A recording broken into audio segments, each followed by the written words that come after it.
Assalamualaikum warahmatullahi wabarakatuh. Halo, kami dari kelompok 3. Saya Najwa Nur Ain Haju dengan NIM 1011422229 dan teman saya Fitrianti dengan NIM 1011422010 dari kelas E semester 1 Ilmu Hukum. Pada kesempatan kali ini, kita akan membahas teori struktur budaya dan perkembangannya. Secara etimologis, strukturalisme berasal dari bahasa Inggris, yakni strukturalism, bahasa Latin struere yang berarti membangun, struktura yang berarti bentuk atau bangunan. Jadi strukturalisme berarti bentuk bangunan. Mazhab awal strukturalisme antropologis digagas oleh Levi Strauss yang terpengaruh oleh pemikiran Ferdinand de Saussure dalam bidang linguistik. Bagi Saussure, bahasa pada hakikatnya adalah sistem perlambangan yang disusun secara sewenang. Individu tidak lebih dari pengguna kode-kode sosial yang telah tersedia. Pemikiran strukturalisme ini secara singkat dapat ditulis sebagai berikut. Yang pertama, strukturalisme tidak menganggap penting individu sebagai subjek pencipta dan melihatnya lebih sebagai pengguna kode yang tersedia.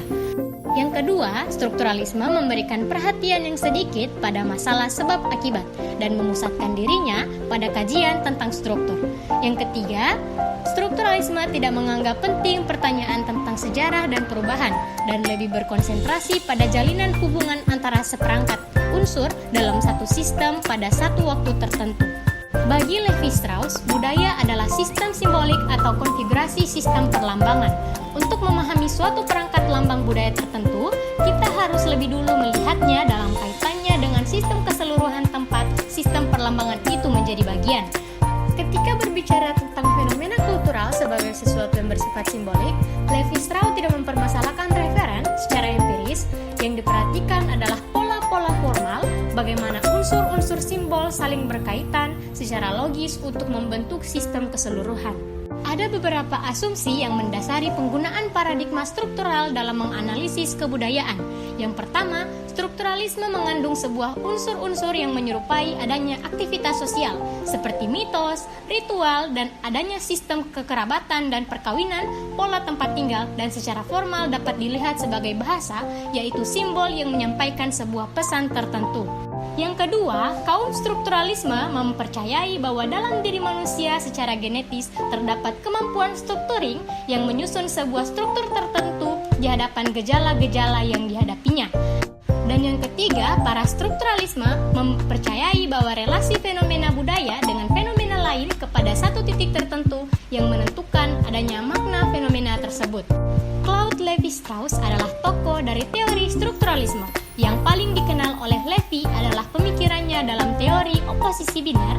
Teori ini mengupas masalah segitiga kuliner, yaitu kajian tentang makanan. Dalam teori strukturalisme ada kelebihan dan kekurangan.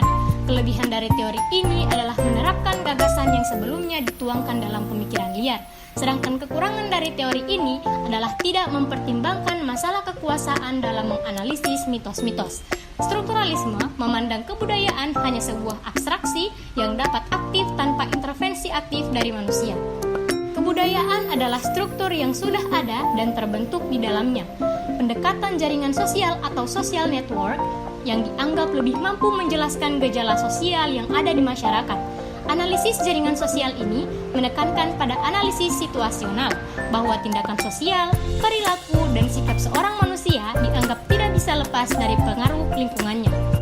Interaksi akan lebih sering dilakukan oleh individu yang satu dengan yang lainnya karena adanya kesamaan nilai atau norma.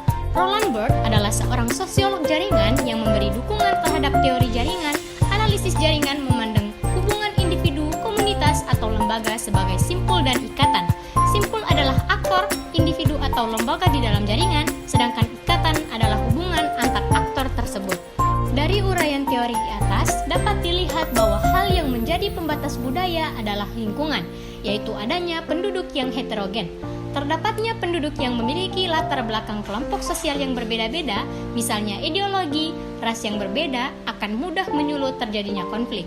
Terjadinya konflik ini dapat menjadi pendorong perubahan-perubahan sosial di dalam masyarakat.